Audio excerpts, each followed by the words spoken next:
The last thing I want to see is an obsolete building in South Utica or in New Hartford. That's not what I want to see, and I'll fight against that.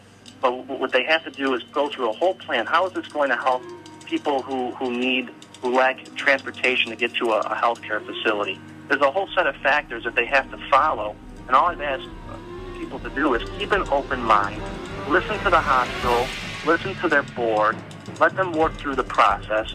Don't spread misinformation. We are historically so good in this area of squandering good opportunities.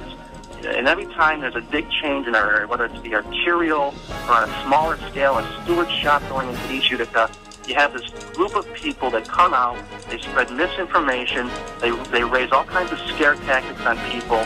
Let's just wait till the information comes out. The community will have their opportunity to engage and ask questions and do a thoughtful deliberation over the process.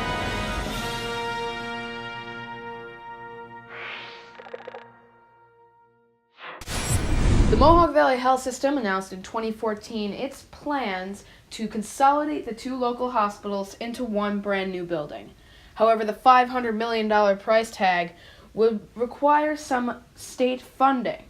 And according to many sources close to the governor's office, Governor Andrew Cuomo would only give them the funding if they promised the hospital would be in downtown Utica. The Mohawk Valley Health System is going to cost $500 million to build and open. $200 million will be covered by hospital savings, borrowing, selling assets, and fundraising. And the remaining $300 million is secured in the state budget. Because there's an awful lot of people that didn't want to see us get this. Many groups opposing the location of the new hospital defend these historic brick buildings, saying that if they were demolished, you'd be losing a piece of Utica's history. Hi, I'm Steve Kebler, standing in downtown Utica. Do we need more buildings like this, large big box structures and parking garages, or do we need something like this? Historic buildings with beauty and character that help drive the economic development of our downtown. However, many of these buildings in the area have fallen into disrepair, so demolishing them would be a part of Utica's initiative to revitalize its downtown district.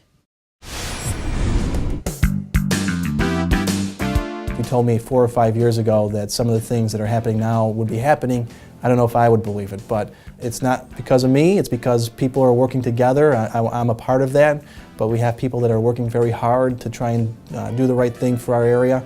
And it's very humbling to me to be able to see some of the progress that's happened in the last few years. Whether it's nanotechnology and being involved in the state budget process to bring money to the area for nano, or bringing money into the area for a new healthcare facility, or for drones and unmanned aerial research in Rome. Those are good things that I know are going to create jobs down the road. And I think this is an area, Oneida County, Utica, Rome, that's been ignored for a long time by the state of New York. And for the first time in my lifetime, Albany is actually paying attention to what's happening in our region. And I think the reason that is because you have elected officials who are working together to try and do the right thing for our area.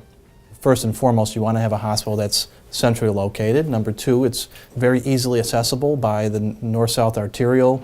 If you look at the studies that show that a hospital like that, an anchor institution in your downtown, spurs economic development in the surrounding area. And when you talk to a lot of the business owners in the downtown area, they're very excited about the prospect of having a hospital downtown. But are all the businesses in the hospital footprint really as excited about the project as Berdizzi suggests? Or will the opposition from business owners send the hospital project into a legal no man's land?